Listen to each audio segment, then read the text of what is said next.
जनाबे वाला मुल्क में क्या हो रहा है किसी को कुछ समझ में नहीं आ रहा है। वसीम अख्तर साहब ने एक ऐसी बात कही है जिसके लग रहा है कि वो मौजूदा हुकूमत से भी अलग हो जाएगी। फवाद चौधरी ने जो बयान दिया है कि हम बातचीत करने के लिए तैयार है इलेक्शंस के हवाले से, ये मेरे लिए भी एक नावल स्टोरी है। किस कॉन्टेक्स्ट के अंदर कहा है उसका अगर मुझे इल्म हो तो मैं वाकई उसके ऊपर तबसरा कर सकता हूँ। क्या हो रहा है सर? ये जो आज इलेक्शंस हुए उसमें मार कुटाई भी हुई है, सब क्या जिंदगी भर ऐसे ही देखना पड़ेगा हम लोगों को? एग्रेशन हमेशा उस साइड से आता है जहाँ पर हार होती है। जो कैंडिडेट जीत रहे होते हैं वो कभी नहीं चाहते कि कहीं झगड़ा हो, फसाद हो, दंगा हो। उनका नुकसान होता है इन चीजों में। नताइज तो फिर तस्लीमन आप कहना हम जीत रहे हैं, तो ऐसा मसला नहीं है, फिर कोई धांधली वांधली नहीं हुई। नताइज अगर हम जीत भी गए ना तब भी हम उसको कहेंगे कि धांधली हुई है। सब्सक्राइब करें और बेल दबाएं ताकि कोई खबर रह न जाए।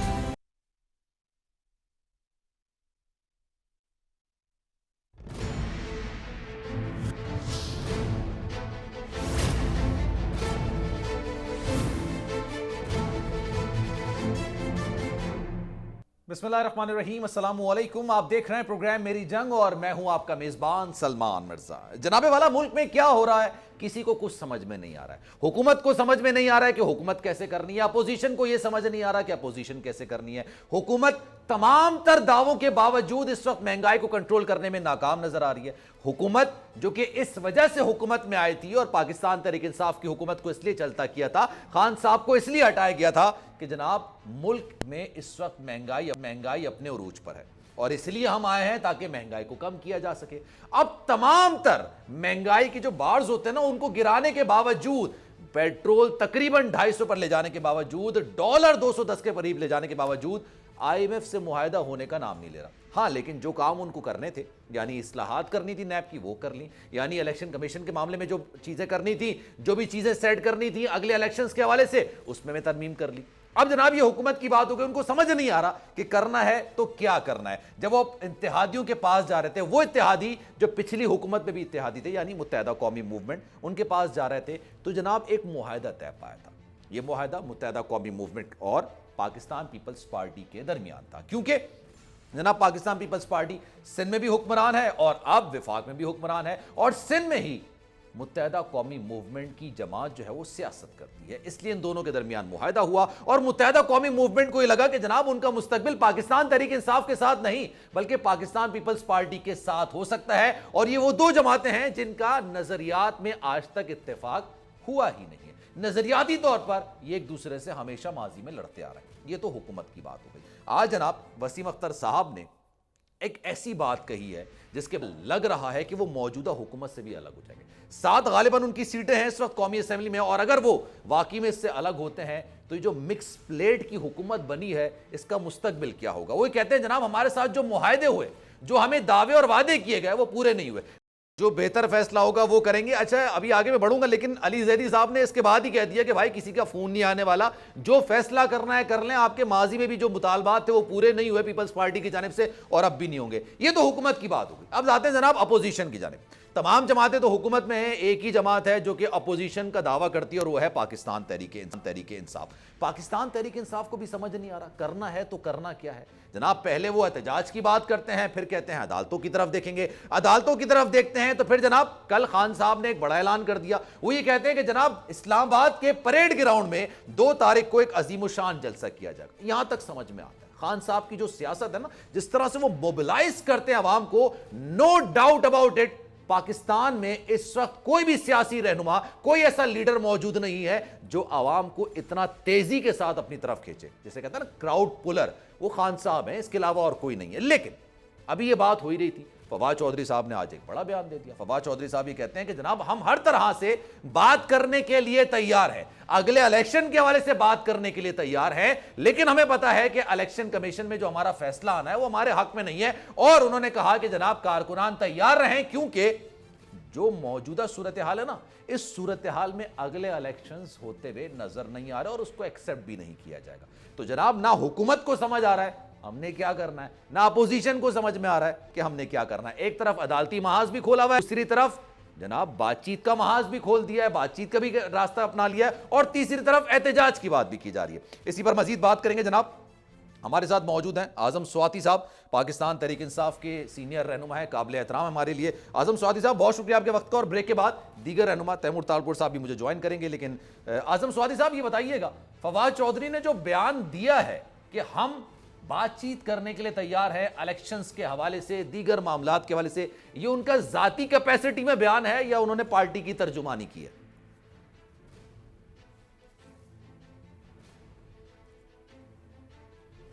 دراصل میں معافی چاہتا ہوں کہ مجھے ان کا کانٹیکس کی سمجھ نہیں آئی ہے، اور نہ میں نے ذاتی طور پہ ان کا یہ بیان جو ہے سنا ہے۔ اچھا، یہ میرے لیے بھی ایک ناول سٹوری ہے، اس لیے کہ وہ تو فواد چودھری ظاہر ہے کہ پی ٹی آئی کے ترجمان ہیں، لیکن کس کانٹیکس کے اندر کہا ہے اس کا اگر مجھے علم ہو تو میں واقعی اس کے اوپر تبصرہ کر سکتا ہوں۔ جہاں تک ان کی آواز آ رہی تھی کہ الیکشن کمیشن جب سے ای وی ایم 2 سال پہلے ظاہر ہے کہ اسٹیبلشمنٹ نے اس کو پلانٹ کیا تھا، میں اس وقت پارلیمانی امور کا وزیر تھا، سارے حالات اور بیک گراؤنڈ مجھے پتا ہے کہ کس طریقے سے یعقوب بابر کو ڈراپ کر کے اور اس کو جو ہے وہ لایا گیا۔ ظاہر ہے کہ اس میں ہماری بھی بالکل ہماری غلطی ہے جس کو میں مان رہا ہوں، اچھا، لیکن ظاہر ہے کہ وہ میرا اکیلا کا فیصلہ نہیں تھا۔ ٹھیک ہے، پورے جو ہمارے ممبران تھے ان کو بیک گراؤنڈ سمجھایا گیا، ان کو صحیح یہ ہے۔ سمجھایا گیا کہ موجودہ الیکشن کمشنر بالکل ایک ڈیٹیچ اور فیئر قسم کی وہ ہوگا، اور ظاہر ہے کہ اس سے ہمیں کوئی روایتی امداد کی ضرورت نہ اب تھی نہ پہلے تھی۔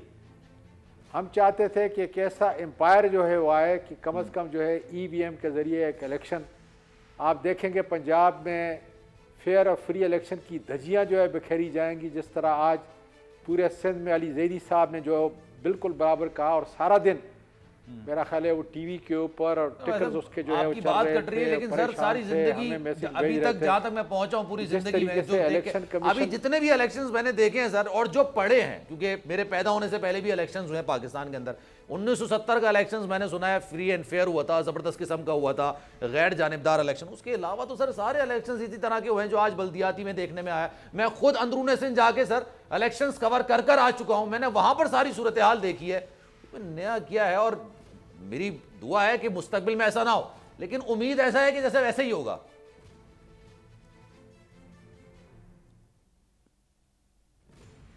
بالکل جو آپ کہہ رہے ہیں میں 110% جو ہے اس کی تائید کر رہا ہوں کہ جتنے الیکشن جو ہے میں نے دیکھے ہیں کہیں نہ کہیں اس کے اندر کمزوری تھی، اس لیے ہم چاہتے تھے کہ ایک مشین کے ذریعے جو انسان نہیں ہے، جو ظاہر ہے کہ کسی کی طرف جو ہے طرفداری نہیں کرے گی، تو ایک مشین کے ذریعے الیکشن کرایا جائے، تاکہ الیکشن کے دن کا اور الیکشن کے فوری بعد جو پوسٹ الیکشن ریزلٹ جو اس کا آتا ہے، اور جس کے اندر بہت زیادہ جو ہے دھاندلی ہوتی ہیں، جس طریقے سے سابقہ ہمارے 2018 کے الیکشن میں آر ٹی ایس کو بٹھا دیا گیا تاکہ ہماری 12 یا 13 سیٹیں جو نکلنے والی تھی وہ جو ہے وہ رک گئی، تاکہ ہم جو ہے اسٹیبلشمنٹ کے ان کے رحم و کرم پہ رہیں۔ اور وہی آپ نے دیکھا، اس وقت عمران خان نے مجھے یہ کہا تھا کہ آر ٹی ایس کے اوپر جو ہے آپ کمیٹی کر کے اس کی تفتیش کرو، لیکن بدقسمتی ہے کہ میں نے بڑے بڑے انجینئرز کو، بڑے بڑے ٹیکنیکوریٹ کو جو اس آر ٹی ایس سے متعلق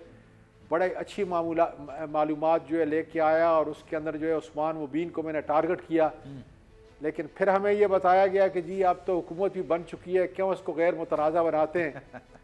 تو میرا خیال میں ایک آدھ دن کے اندر جب عمران خان سے میری ملاقات ہوگی میں اس سے بات کروں گا کہ اگر آر ٹی ایس کو ہم نے اسی وقت روکا ہوتا، اس کی انویسٹیگیشن کراتے تو دودھ کا دودھ اور پانی کا پانی ہو جاتا کہ کون سی خفیہ ہاتھیں، کون سی اسٹیبلشمنٹ میں لوگ تھے جو ہماری 12-13 سیٹیں جو ہے وہ کھا گئے، کیونکہ ہمارا تو آر ٹی ایس سے کوئی تعلق نہیں تھا۔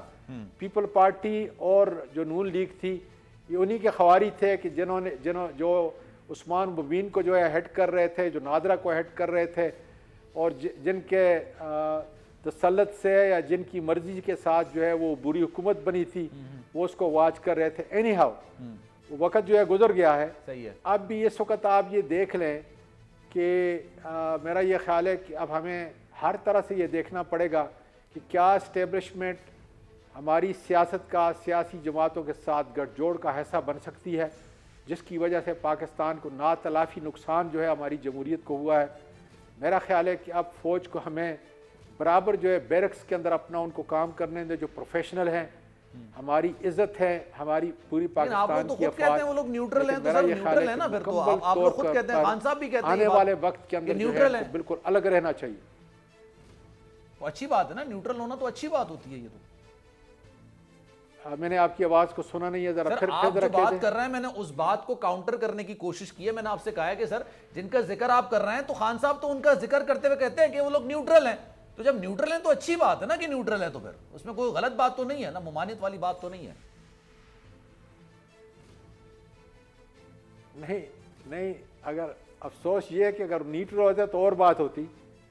یہ ساری چیزیں جو ہے ان کے رحم و کرم پہ جو ہے ملک پہ چل رہی ہیں. میں فوج کی یا اس ادارے کی تذلیل نہیں کر رہا. فوج ہمارے ملک کا حسن ہے, اس کی وجہ سے ہمارے پاکستان کی عزت ہے. میں چند ان شخصیات کی جس کی وجہ سے یہ سارا کچھ ہو رہا ہے ان کی بات کر رہا ہوں. صحیح ہے. اور میں سمجھتا ہوں کہ اب وقت آ چکا ہے کہ یہ مورچے جو ہے باندھے جائیں گے اور دیکھا جائے گا کہ اگر ہم نے اس ملک کو آزادی کے ساتھ غلامی سے نکال کے لیکن سر چلیں, میں اگر آپ کی بات کروں, آپ کی پارٹی کی بات کروں, آپ کن کے خلاف مورچہ زن ہو رہے ہیں, آپ اپنا مورچہ کہاں لگانے جا رہے ہیں؟ سر عدالت کی طرف آپ دیکھ رہے ہیں, پھر آپ بات کرتے ہیں حکومت سے بیٹھ کے ڈسکس کرنے کی, پھر 2 تاریخ کو پریڈ گراؤنڈ میں جلسہ بھی ہوتا ہے. ظاہر سی بات ہے وہ احتجاج ہے. پچھلے ہفتے بھی آپ نے احتجاج کیا تھا, تو آپ نے فورم سارے کھول دیے ہیں.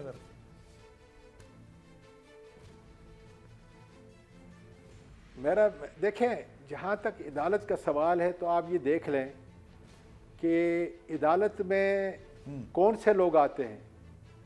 میں تو اس کمیٹی کا پتہ نہیں کتنا ہی عرصہ سے ممبر ہوں, اور آج کل بدقسمتی سے چیئرمین ہوں کہ جو اپوائنٹ کرتی ہے.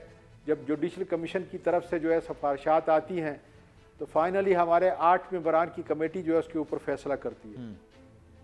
میں ان سارے ممبران سے یہ کہتا ہوں کہ کیا بہت بڑا سوال ہے, اور آپ کے لیے جو ضمیر رکھنے والے لوگ ہیں ان کے لیے, کیا کبھی کوئی جج سپریم کورٹ کا یا ہائی کورٹ کا ایک فیئر اینڈ فری پروسیس کے ذریعے آیا ہے, یا وہ صرف اسٹیبلشمنٹ کے نام سے وہ آگے بڑھ کے جو ہے اس کرسی مسند کے اوپر جو ہے بیٹھا ہے؟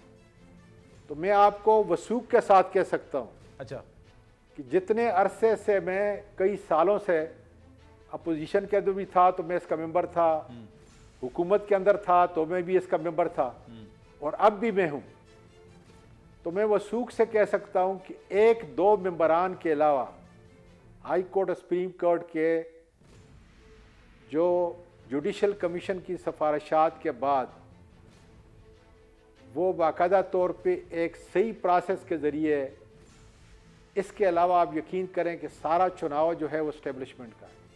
آپ اپنے پورے جتنے بھی ادارے ہیں پھر آپ ان کی طرف دیکھ کیوں رہے ہیں؟ میرا پوائنٹ یہ بھی ہے سر, آپ ان کی طرف کیوں دیکھ رہے ہیں پھر؟ اگر وہ اسٹیبلشمنٹ کر رہی ہے, میں وہی تو کہہ رہا ہوں نا جی کہ ہم نے غلطی کی, پہلی حکومتیں میں نے غلطی کی. وقت آ چکا ہے کہ ہم ان کو سوچیں. میں ابھی ترکی میں ایک ڈیلیگیشن سے جو ہے واپس آیا ہوں, وہاں بھی جن لوگوں سے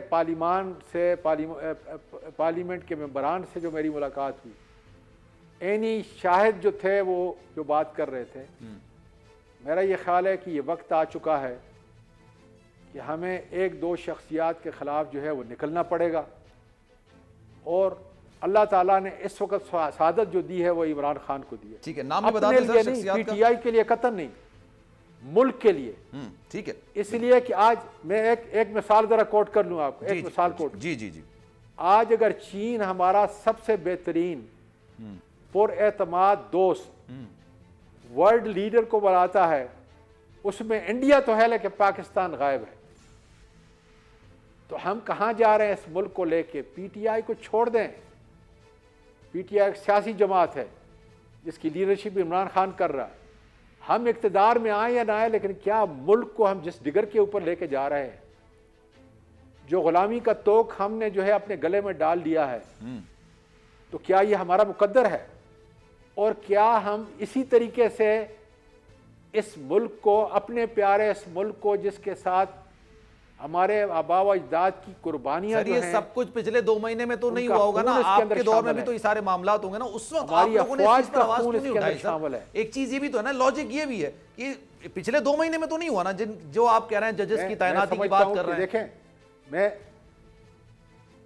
قطعاً نہیں, میں آپ کو یہ بتا رہا ہوں کہ یہ ہماری غلطی ہے, ہماری غلطی تھی, لیکن اب اگر ہمیں یہ ہوش ہے تو میرا یہ خیال ہے کہ اب بھی ہمیں اپنے آئینی قدور کے اندر, حدوں کے اندر تعین کر دینا چاہیے کہ یہ کام اس جگہ سے, یہ کام اس جگہ سے, یہ کام اس جگہ سے.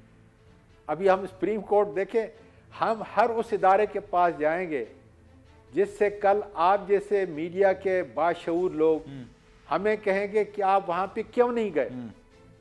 ہم ہر اس دروازے پہ دستک دیں گے جہاں سے ہمیں یہ امید ہوگی ٹھیک ہے کہ یہ قانون اور آئین کے مطابق جو ہے فیصلہ کریں, ہمارے حق میں بھلا نہ کریں جی. ٹھیک ہے کہ جو لوگ جنہوں نے میرے ملک کو لوٹا ہے, اس کے خزانے کو لوٹا ہے, ٹھیک ہے ان کو آج جو ہے اوپر بٹھا کے اور ان سے وہ فیصلے کروا رہے ہیں. ٹھیک ہے چلیں سر, اور ان کے خلاف جو ٹائم کی قلت ہے, ورنہ سر میں مزید آپ سے ڈیٹیل میں بات کرتا. ارب سے زیادہ کیسز اعظم ہیں. سعودی صاحب بہت شکریہ آپ کے وقت کا, کیونکہ قلت ہے اس وجہ سے میں مزید آپ سے بات کرتا. دوسرے کیس بھی میرے ساتھ موجود ہیں, مجھے بریک لینا ہے, لیکن میں چاہوں گا کہ میں ان کو شامل گفتگو کر دوں. تیمور تالپور صاحب پاکستان پیپلز پارٹی کے رہنما ہیں, اس وقت میں جوائن کر چکے ہیں. تیمور صاحب السلام علیکم, کیسے ہیں آپ؟ وعلیکم بہت بہت شکریہ سر یہ کیا ہو رہا ہے سر, یہ جو آج الیکشنز ہوئے اس میں مار کٹائی بھی ہوئی ہے, سب کچھ ہوا ہے, بلدیاتی انتخابات, سر ہم نے ماضی میں دیکھا انتخابات ایسے ہوتے ہیں, کیا زندگی بھر ایسے ہی دیکھنا پڑے گا ہم لوگوں کو؟ اللہ کرے کہ بہتری آئے اور اللہ ہمیں صبر دے, پر ایک چیز ہمیں ذہن میں رکھنی چاہیے کہ ایگریشن ہمیشہ اس سائڈ سے آتا ہے جہاں پر ہار ہوتی ہے. جو کینڈیڈیٹ جیت رہے ہوتے ہیں وہ کبھی نہیں چاہتے کہ کہیں جھگڑا ہو, فساد ہو, دنگا ہو, ان کا نقصان ہوتا ہے ان چیزوں میں. اور اگر آپ اوور آل دیکھیں تو پورے سندھ میں کہیں بھی چلے جائیں پاکستان پیپلز پارٹی بڑے لیڈ سے جیت رہی ہے. میرے پاس 14 یونین کاؤنسلز ہیں, ان میں سے 11 تو میں ویسے بنا مقابلے جیت چکا ہوں الیکشن سے پہلے ہی. کوئی کینڈیڈیٹ ہی نہیں ہے پی ٹی آئی کے پاس کھڑا کرنے کے لیے. 2-3 یوسیز میں ایسے لوگ کھڑے کیے ہیں جو نہ جیت سکتے ہیں نہ ووٹ لے سکتے ہیں, پر مجبوراً کھڑے ہو گئے تاکہ اب بنا مقابلے نہ ہو. تو جو بھی ہو رہا ہے غلط ہو رہا ہے. میرے خیال سے فساد اور جھگڑے پہ سیاست نہیں کرنی چاہیے. آپ تو حکمران ہیں سر, آپ تو سندھ کے حکمران ہیں, اور آج سے نہیں ہے سر, بہت ٹائم سے حکمران ہیں آپ لوگ. 2008 سے آپ لوگوں کی حکومت ہے یہاں پر. کیوں اس چیز کو کنٹرول کیوں نہیں کیا جاتا سر؟ اگر آپ لوگ نہیں کنٹرول کر پائیں گے تو کون آئے گا کنٹرول کرنے کے لیے؟ نہیں کنٹرول تو ہم نے کیا ہے. ہم نے جہاں پر ہمیں اندازہ خدشہ تھا یا جہاں پر بھی دوسرے کینڈیڈیٹس کو خدشہ تھا کہ وہاں پر فساد ہو سکتا ہے, دنگا ہو سکتا ہے, تو ہم نے وہاں پر پولیس کے ساتھ ساتھ رینجرز کو بھی تعینات کیا ہوا تھا. پر مس ہیپس ہوئے ہیں, دکھ کی بات ہے, نہیں ہونا چاہیے تھا. سندھ حکومت نے جتنا بہتر اچھا تیمور صاحب مجھے بریک لینا ہے, مجھے شارپ بریک لینے کا کہا جا رہا ہے. سر آپ میرے ساتھ ایک بریک لیں گے, بریک کے بعد واپس آئیں گے. تو سر سیاسی اختلافات بھی بڑھتے جا رہے ہیں. متحدہ قومی موومنٹ کا آج بیان ہے وسیم اختر صاحب کا, اس پر بھی آپ سے بات کروں گا, لیکن ایک بریک لیتے ہیں, بریک کے بعد واپس آئیں گے.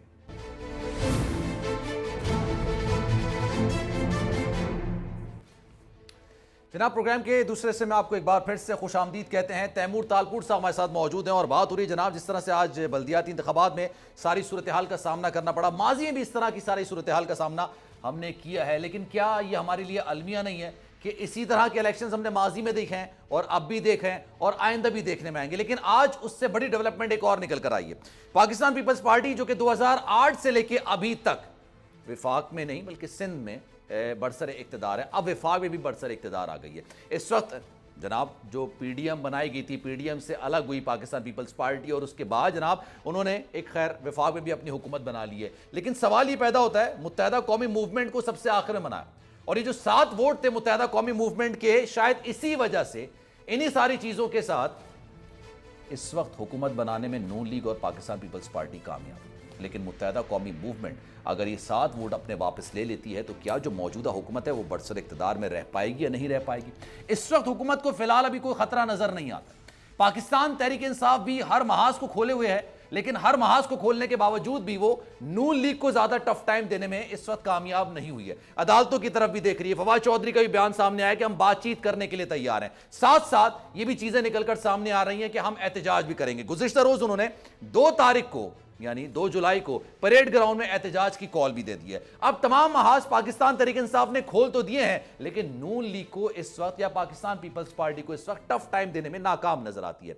लेकिन सूरत हाल एक ये भी है कि जनाब अगर ये मुत्तहदा कौमी मूवमेंट जो कि 7 वोट इस वक्त कौमी असेंबली में लेके बैठी हुई है, अगर ये 7 वोट अपने वापस ले लेती है, अगर ये 7 वोट कम हो जाते हैं, तो फिर नून लीग और पाकिस्तान पीपल्स पार्टी की हुकूमत विफाक में बचाना इंतहाई मुश्किल हो जाएगा। और फिर सदर साहब ये कह सकते हैं कि जनाब आप एतमाद का वोट लीजिए, और एतमाद के वोट लेने में मुश्किलात का सामना नून लीग के इस वक्त पाकिस्तान के वजीर आजम शहबाज शरीफ को करना पड़ सकता है। एक मुआहिदा हुआ था, आपको याद होगा, एक मुआहिदा हुआ था मुत्तहदा कौमी मूवमेंट और पाकिस्तान पीपल्स पार्टी के दरमियान, और ये मुआहिदे की जो बात हुई थी वो जो रात थी हुकूमत बनाने से पहले की बात मैं कर रहा हूं, उस वक्त काफी ज्यादा ये हैपनिंग निकलकर सामने आ रही थी कि मुत्तहदा कौमी मूवमेंट जो कि पाकिस्तान तहरीक इंसाफ की इत्तेहादी थी उसको तोड़ के अपने पास लेकर आना था। और उस वक्त मौलाना फजल रहमान, शहबाज शरीफ साहब, आसिफ अली जरदारी साहब रात के इस पहर यानी 2 बजे के करीब पहुंच गए मुत्तहदा कौमी मूवमेंट के पास और कहा कि जो भी मुतालबात हैं आप अभी बताइए, अभी उसको एग्रीमेंट की शक्ल देते हैं, और अभी आप पाकिस्तान तहरीक इंसाफ की कश्ती से उतरिए और हमारे साथ आइए और इस हुकूमत को चलता कीजिए।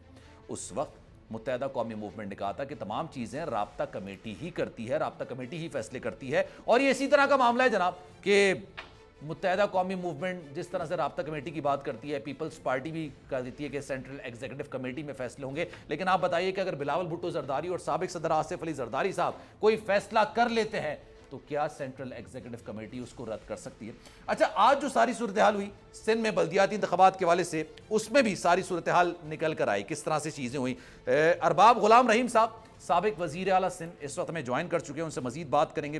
अरबाब साहब बहुत शुक्रिया आपके वक्त का। सर, ये आज जो कुछ हुआ है, क्या समझते हैं आप, मौजूदा हुकूमत इसकी जिम्मेदार है? और कौन है? एडमिनिस्ट्रेशन किसका है? अब देखो ना, अब तो ऊपर भी ये है नीचे भी ये है, वो जो इम्पोर्टेड हुकूमत, तो वो अब ऊपर भी है नीचे भी है। सारा इलेक्शन कमीशन के अंदर आता है और काउंसिल गवर्नमेंट भी उनकी है, और पूरे सिंध में झगड़े और ये और पूरी कोशिश, क्योंकि अब बात ये है कि लोग अब सर तो वो फिर जीतने के लिए दांतियां कर रहे हैं, गवर्नमेंट को दें। तैमूर तालपुर साहब हमारे साथ मौजूद थे अभी थोड़ी देर पहले, शायद उनका कनेक्शन वीक हो गया, इस वजह से दोबारा बात नहीं हो पा रही है। लेकिन उन्होंने ये कहा कि जनाब जो हार रहे होते हैं ना वो ही इस तरह की धांधलियां करते हैं, इस तरह के एग्रेशन का इजहार करते हैं। हार तो वो रहे थे ना भाई, हो रहे थे, हमारे हक में आ रहा है, पास करके हमने 2 सीटें जीती हैं। अच्छा, डिप्लो से अभी 1 सीट हमारे प्रो बंदा वो जीता है। इस तरह जो रिजल्ट आ रही है हमारे हक में, एक आपके अलाउ चाचरे जी कड़ी पोलिंग हुई, उधर पीपल्स पार्टी ने सिर्फ 16 वोट दिए। अच्छा, हाँ, वो इंडिपेंडेंट आदमी ने 500 वोट लिए। तो हार हम रहे हैं या वो रहे? ये किसने आपको कहा? तैमूर तारपुल ने। तैमूर तालपुर तो बादशाह आदमी है ना, उसकी बात करते हैं। चले मान रहे हैं बादशाह आदमी है। अच्छा, मुझे ये बताइए फिर आपको तस्लीम है ना नताइज पे तो कोई एतराज वाले बादशाह वो आप समझ गए होंगे ना। अच्छा, ये बताएं नताइज तो फिर तस्लीम है ना, आप कहना हम जीत रहे हैं, कोई ऐसा मसला नहीं है, फिर कोई धांधली वांधली नहीं हुई? नहीं, देखिए नताइज आए हैं, नताइज अगर हम जीत भी गए ना तब भी हम उसको कहेंगे कि धांधली हुई है। तो धांधली ना होती तो इससे ज्यादा और जीते। अच्छा, तो अगर जीत भी जाएंगे तो धांधली तो हुई है, जो हुई है फैक्ट है, और उसके सबूत हैं। लोगों को चोटें लगी हैं, लोगों को मारा है, पोलिंग स्टेशनें उठाई हैं, वोट डाले हैं जबरदस्ती पोलिंग स्टेशनों पे, धांधली तो हुई है। उसके बावजूद भी अगर ओवरवेलमिंग मेजॉरिटी से लोगों ने वोट दिया तो हम जीत भी जाएंगे। अच्छा, चलें जीत तो आप रहे हैं, लेकिन आप ये कह रहे हैं कि जनाब धांधली हुई है, तो फिर इस जो नताइज है इसको चैलेंज करेंगे? अब वक्त से पहले मैं नहीं कह रहा हूँ, ओवरऑल तो है, पर हमारी जो यूनियन काउंसिल थी, हमारे आबाई यूनियन काउंसिल, वो और उसकी करीबी यूनियन काउंसिल तलोई जहाँ झगड़ा हुआ है, इन पे उन्होंने बिल्कुल कंसंट्रेट किया था, यहीं पे जो है ना वो झगड़े और ये सारा कुछ, क्योंकि वो देख रहे यहीं से अगर हार गए तो फिर बेइज्जती होगी, उधर ही करवा रहे थे सारा। वो असल में मेरा एक भतीजा पीपल्स पार्टी में गया, वो ही करवा रहा था। उसको ये होगी कि आसिफ जरदारी साहब कहीं पूछे ना कि भाई हमने आपको स्पेशल असिस्टेंट बना दिया तो आप तो हार के आ गए हो, तो वो धंधलियां करवा रहे थे, पीछे मेरे उनके इंस्ट्रक्शंस भी हों। अच्छा, तो सर आप लोग इतना जो कॉन्फिडेंटली कहते हैं कि पाकिस्तान पीपल्स पार्टी इसके पीछे है, आपके पास सफिशिएंट एविडेंसेस मौजूद होते हैं इसके? और क्या चाहिए, सफिशिएंट एविडेंस क्या होने चाहिए? उनके बंदे, उनके लोग गाड़ियों पे झंडे लगा के, गाड़ियों पे स्टिकर लगा के, लोग बदमाश गाड़ियों में वीगोज 11, अभी मैं देख रहा था 11 वीगोज थी उनके पास। अच्छा। ये जो करप्शन के पैसे हैं तो फिर उनको क्या परवाह है। तो 11 वीगोज और उसमें बंदे और बदीन स्टेट से बंदे मंगवाए हुए थे, तो और किसके ऊपर इल्जाम लगाए? मुझे बताना, हमारा मुकाबला तो उनसे था, तो आप क्या फिर मैं उस पे मोदी पे लगाऊं क्या, किस पे लगाऊं? हेलो जी जी, आवाज आ रही है आपकी, बीच में कट गई थी आवाज। जी बोलिए। तो मैं कह रहा हूँ ना, फिर मैं किस पे लगाऊं? इंडिया के प्राइम मिनिस्टर पे तो नहीं लगा सकता ना मैं। नहीं, इल्जाम लगाना हमारे बड़ा आसान होता है ना, उसको फिर अदालत में चैलेंज करना, उसके सबूत पेश करना अदालत मुश्किल की हो मैं जाता है। बात ही नहीं कर रहा हूँ, अदालतों में यहाँ कुछ होता नहीं है, इलेक्शन ट्रिब्यूनल में कुछ होता नहीं है, इलेक्शन कमीशन में कुछ होता नहीं है। अच्छा। एक सबसे बड़ी अदालत है अल्लाह की अदालत, उसके बाद दूसरी अदालत है अवाम की। मैं उसकी बात कर रहा हूँ, अदालतों की बात मैं नहीं कर रहा हूँ। ठीक है, चलें sir, thank you so much for your time. Arbab Ghulam Rahim sahab हमारे साथ मौजूद थे, बहुत शुक्रिया आपके वक्त का। एक ब्रेक लेते हैं जनाब, और एक ब्रेक से आएंगे तो कुछ मईशत की बात भी करेंगे। मईशत की सूरत हाल कुछ इस वक्त अच्छी नज़र नहीं आ रही है, और शहबाज शरीफ साहब ये कह रहे हैं कि जनाब मुआहदा होने वाला है, और उन्होंने एक शर्त रख दी है IMF ने कि जनाब उस वक्त आपको पैसे मिलेंगे जो बजट आप कौमी असेंबली में मंजूर करा लेंगे। इस पर बात करेंगे। एक ब्रेक लेते हैं, ब्रेक के बाद वापस आएंगे।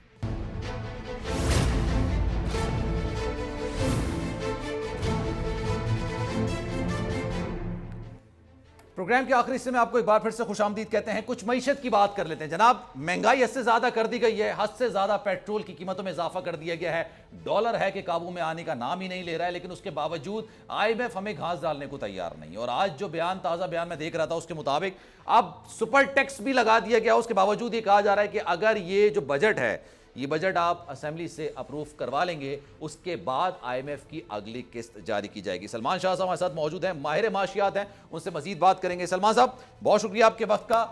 सर क्या कहते हैं सर, ये भी नया बयान सामने आया भी, आपको लग रहा है कि मुआहदा हो जाएगा? जी, आई थिंक बड़ी देर से हम ये उम्मीद लगा के बैठे हुए हैं। अब तकरीबन 2.5 महीने हो गए हैं इस माहदे के बारे में सुनते हुए, और यही होता है कि आज हो गया, कल हो गया। सो अब तो ये है कि अब तक ये होता नहीं है। आई थिंक हमें इस पर क्या सराहियाँ नहीं करनी चाहिए, और वो जो memorandum of economic and financial policies जब वो साइन होके हमारे सामने नज़र नहीं आएगा, तो उस वक़्त तक हम यकीन से नहीं कह सकते कि ये हो चुका है। और यही रीज़न है पाकिस्तान में इकोनॉमिक बेयकीनी का, कि किसी चीज़ के ऊपर भी कोई कॉन्फिडेंस नहीं रहा।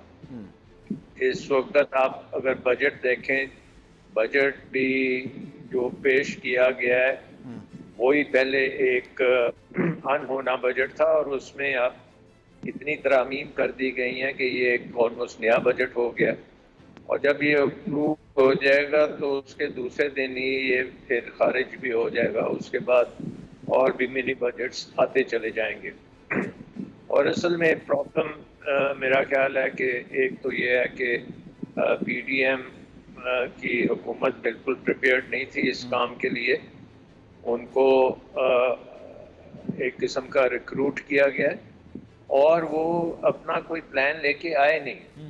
अब एक्सपेक्ट करना कि ये सारा कुछ ठीक कर देंगे, मेरा ख्याल है कि इससे बड़ी हमारी होगी, क्योंकि कोई भी नई गवर्नमेंट जब आती है तो उसको कम से कम 6 महीने लगते हैं अब समझने में चीज़ों के और प्लान बनाने में। आप सोच सकते हैं कि 50 से 60 मिनिस्टर्स हैं फेडरल गवर्नमेंट के, इतने ही मिनिस्टर्स प्रोविंशियल गवर्नमेंट्स में हैं, हर प्रोविंस में।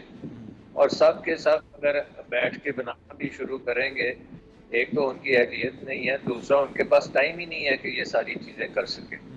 सो इस वक्त चेंज जो था वो पाकिस्तान के लिए बहुत नुकसानदेह साबित हुआ है, और अफसोस से कहना पड़ता है कि किसी ने ये सोचा भी नहीं था कि ये अगर करेंगे तो पाकिस्तान के ये हालात हो जाएंगे। अब दूसरी बात ये है कि मेरा ख्याल ये जो बजट पेश किया गया है, इसमें हमें क्या चीज़ हंगामी नज़र आती है। जब एक घर की कुड़की बोलने के करीब हो, तो क्या वो घर अखराजात अपने उसी तरह करता है जैसे हमेशा करता रहे। और हमारे बजट्स जो हैं ये 10,000 अरब रुपए का तो बजट फेडरल गवर्नमेंट का है, और 7-8 हज़ार अरब रुपए के बजट्स जो हैं वो प्रोविंशियल गवर्नमेंट्स बना रहे हैं। सही है। तो ये कहाँ की वो गई है इमरजेंसी कि हमारे मुल्क में बहुत इकोनॉमिक क्राइसिस है, बजट में तो नज़र नहीं आ रहा। बजट में तो अखराजात उसी तरह ही हैं। और दूसरी चीज़ ये है कि आपने जितनी महंगाई करनी थी प्रोडक्शन सेक्टर के लिए, अवाम के ऊपर तो महंगाई का गुछाड़ तो कर ही दिया था, और उसके साथ साथ आपके प्रोडक्शन सेक्टर जो है, जिसमें मैन्युफैक्चरिंग है, जिसमें आपकी ज़राअत है, जिसमें आपकी सर्विसेज हैं, उन पे आपने इतने टैक्सेस ला दिए हैं कि जिस दिन टैक्सेस आपने अनाउंस किए उसी दिन तकरीबन 2,500 अरब डॉलर्स का नुकसान आपकी स्टॉक मार्केट को हुआ। उसका जिम्मेवार कौन है? मतलब जितना पैसा चीन ने कहा कि हम आपको देते हैं, उतना पैसा तो आपने पाकिस्तान की स्टॉक मार्केट का जो है डुबा दिया। बिल्कुल। तो वो होने के बाद क्या कोई किसी ने उसकी रिस्पॉन्सिबिलिटी ली है कि ये हमने क्यों किया है इस तरह से? और ये अगर आगे चल के देखें कि जब आपने इतने टैक्सेस अपने प्रोडक्शन सेक्टर पे लगा दिए हैं, तो क्या ये समझते नहीं है कि अब ये इनमें बहुत कंपनीज बंद होंगी, कारोबार ठप होंगे, अनएम्प्लॉयमेंट होगी, महंगाई और बढ़ेगी, चीज़ों की किल्लत होगी। तो क्राइसिस में तो हुकूमत खुद हमें धकेल रही है। ठीक है सर, सुपर टैक्स के बारे में आपका क्या राय है सर? ये जो सुपर टैक्स लगाया गया है, ये आपको क्या लगता है, ये जिस मकसद के लिए लगाया गया है वो अहदाफ मुकम्मल कर लिए जाएंगे, हासिल कर लिए जाएंगे? देखिए, मेरे ख्याल में इस वक्त पाकिस्तान को सबसे बड़ी ज़रूरत इन्वेस्टमेंट की है, और वो भी इन्वेस्टमेंट प्राइवेट सेक्टर इन्वेस्टमेंट की है, क्योंकि हमारे पे कर्जों का बोझ है, बहुत बड़ा बोझ है, और हुकूमत की वजह से वो बोझ है, क्योंकि ये बोझ हुकूमत के जो खसारे थे, फाइनेंशियल खसारे थे, उनकी वजह से ये ज़्यादातर बोझ बना हुआ है। तो गवर्नमेंट को अपने आप को कट करने के बजाय उसने सारा का सारा बोझ आपकी प्रोडक्शन पे डाल दिया, और ये तो बिल्कुल ही आपकी एक रेसिपी है पाकिस्तान की इकोनॉमी को तबाह करने की। आपको चाहिए था कि ठीक है, IMF के प्रोग्राम में उन्होंने आपसे बोला है कि आप बिजली और तेल जो आप इंपोर्ट करते हैं उसकी पूरी कॉस्ट आप रिकवर करेंगे, और उस पर टैक्सेस का भी जो है वो भी आप लेंगे।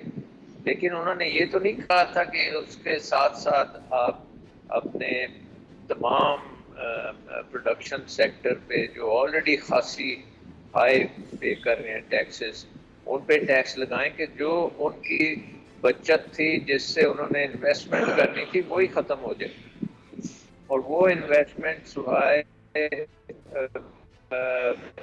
जो प्राइवेट सेक्टर को करनी चाहिए थी, अब वो हुकूमती खर्चों में जाएगी।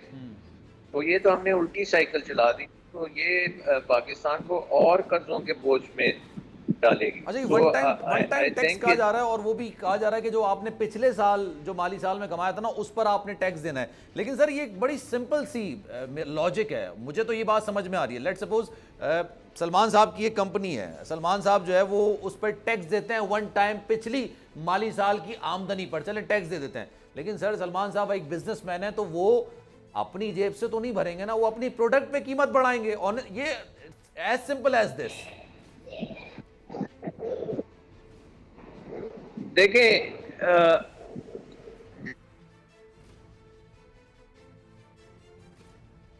शाह साहब आवाज आ रही है मेरी? अगर कुछ कमाया है, आवाज आ रही है मेरी? जी जी सर आ रही है, सर आ रही है, कंटिन्यू करें। हाँ, अगर कोई भी कंपनी है जिसने इस साल कोई प्रॉफिट कमाया है, तो वो प्रॉफिट से वो इन्वेस्टमेंट करती है, और आपने उसको कहा है कि भाई तुम इन्वेस्टमेंट करने की बजाय ये हुकूमत को दे दो। तो जाहिर है कि आपने फिर पाकिस्तान की इकोनॉमी में से तो गैस निकाल ली। तो ये चीज़ें जो हैं ये आपको सोच समझ के करनी चाहिए ना, ये कोई नी जर्क किस्म की इकोनॉमिक पॉलिसी तो पाकिस्तान को और नुकसान पहुंचाएगी। سو آئی تھنک کہ یہ ساری چیزیں جو ہے یہ بڑی کسی پلان کے بغیر ہو رہی ہیں، اور میرے خیال میں اب آئی ایم ایف کا پروگرام جیسا بھی ہے جلدی سے جلدی ہمیں کر لینا چاہیے تاکہ ہماری تھوڑی بات ہوگا انسرٹنٹی کیا کم سر اس ہو۔ سے؟ آئی ایم ایف کا پروگرام لینے کے بعد اس کے ثمرات کس طرح سے عوام پر پڑیں گے؟ دیکھیں اگلے چند مہینے تو بڑی انٹینس قسم کی اسٹیگفلیشن ہوگی۔ اس کا مطلب یہ ہے اسٹیگفلیشن، آپ نے سنا ہوگا کہ پوری دنیا میں اس کا ذکر ہوتا ہے۔ اسٹیگفلیشن کا مطلب ہے کہ انفلیشن بھی بہت زیادہ ہوگی اور گروتھ بہت کم ہوگی اور نوکریاں کم ہوں گی، اور بیسکلی یہ چیزیں جو اکنامک سائیکل ہے یہ بہت نیچے آئے گی۔ اس سے پاکستان کی پولیٹیکل کشمکش بہت زیادہ ہوگی، اچھا، اور اس میں آئی تھنک کہ پولیٹیکل انسرٹنٹی اور بڑھے گی۔ تو میرے خیال میں یہ پروگرام جیسے ہی آپ سائن کرتے ہیں اس کے بعد ہمیں الیکشنز کی طرف جانا چاہیے تاکہ یہ عوام کے سامنے رکھا جائے کہ اس کو کیسے ریفارمز کرنی ہے، کیونکہ اس حکومت کی یہ ریفارمز جو میں دیکھ رہا ہوں یہ ریفارمز نہیں ہیں، یہ تو خرچے بڑھاتے چلے جا رہے ہیں اور ٹیکس لگاتے چلے جا رہے ہیں، اور یہ ٹیکس اینڈ سپینڈ پالیسی جو ہے یہ پاکستان کے لیے بڑی مضر ہے۔ اور جو دوسری چیز ہے کہ آپ نے اگر حقیقی ریفارمز کرنی ہے تو پھر آپ اپنی ریفارم ایجنڈا جو ہے عوام کے سامنے رکھیں اور عوام ووٹ کریں، اور اس پارٹی کو جس کو وہ سلیکٹ کرتے ہیں یہ کام کرنے کے لیے وہ آ کے اگلے 5 سال میں یہ ریفارمز کریں۔ اچھا سر، ایک اور کوشچن، ایک اور لاجک بھی یہاں پر بنتا ہے سلمان صاحب۔ ایک چیز یہ بھی ہے کہ مفتاح اسماعیل صاحب یہ کہہ رہے ہیں کہ ہم نے ڈیفالٹ ہونے سے پاکستان کو بچا لیا اور ایک ایسی جگہ جانے پر پہنچا لیا جہاں پر اس وقت سری لنکا کھڑا ہوا ہے۔ اب سوال یہ بھی بنتا ہے کہ کیا خان صاحب کی معاشی پالیسیاں اتنی خراب تھیں؟ کیونکہ وہ کہتے ہیں کہ ہمارا جو گروتھ تھی وہ 6% پر آ گئی تھی، انفلیشن انتہائی زیادہ کم تھی، ہماری ایکسپورٹ بڑھ رہی تھی، تمام چیزیں ہو رہی تھیں، تو اس کے باوجود کیا ہم واقعی میں اس نہج پر تھے؟ اور اگر تھے تو اس وقت ان لوگوں کو اتنا خیال کیوں نہیں رہا؟ پھر یہ جو نمبرز ہیں یہ کیسے تھے؟ اور پھر اگر واقعی میں ہم اتنا گروتھ کر رہے تھے 6% پہ جو ہماری گروتھ تھی، تو 2 مہینے میں ایسا کیا ہو گیا کہ ہم 4 پر آ گئے؟ دیکھیں ایک بات تو یہ ہے کہ مفتاح صاحب ایز فائنانس منسٹر جب بھی بات کرتے ہیں تو وہ زیادہ کنفیوژن پھیلاتے ہیں، اور میرے خیال میں ان کو اسی وقت کوئی کلیم کرنا چاہیے جب وہ چیز حقیقت ہو گئی ہو، کیونکہ پچھلے 8 ہفتوں سے تو وہ کہہ رہے ہیں کہ آئی ایم ایف کا پروگرام کل ہونے والا ہے، تو ابھی تک تو وہ ہوا نہیں۔ اب وہ کہہ رہے ہیں کہ میں نے ڈیفالٹ سے بچا لیا ہے، تو وہ کیسے بچا لیا بھائی؟ ابھی تو 1 ٹکا آپ کے بینک میں نہیں آیا، تو ڈیفالٹ کیسے بچے گا؟ ڈیفالٹ کا مطلب ہے کہ آپ نے جو $15 ارب اس سال ری فائنینس کرنا ہے وہ ہو گیا ہے، وہ تو ابھی نہیں ہوا، اس کی تو ابھی بات بھی نہیں ہوئی، ابھی تو آئی ایم ایف پروگرام بھی نہیں ہوا۔ تو یہ چیزیں، یہ سٹیٹمنٹس دینے سے آپ کی کریڈیبلٹی جو ہے وہ خراب ہوتی ہے۔ ٹھیک ہے سر، سیاستدانوں کو اپنا کام کرنا چاہیے، لیکن فائنانس منسٹر کو سیاست سے دور رہنا چاہیے، چیزیں سوچنی چاہیے۔ ٹھیک ہے sir, thank you so much for time. Time کی قلت ہے سر، ورنہ مزید آپ سے بات کرتے، سلطنت موجود تھے۔ بہت شکریہ آپ کے وقت کا، اور لیٹس سی جناب، دیکھنا ہے کہ اتنی مہنگائی کرنے کے باوجود آئی ایم ایف سے ہمیں کوئی امداد ملتی ہے نہیں ملتی، اور اگر نہیں ملتی ہے تو صورتحال آنے والے دنوں میں بہت زیادہ خراب ہوگی، اور مل بھی جاتی ہے تب بھی اس کے ثمرات پاکستانی عوام کے لیے کچھ اچھے ثابت ہوں گے نہیں۔ سلمان مرزا کو دیجیے اجازت، زندگی رہی، صحت رہی، کل انشاءاللہ 11 بجے پروگرام میں آپ سے پھر ملاقات ہوگی۔ اللہ حافظ۔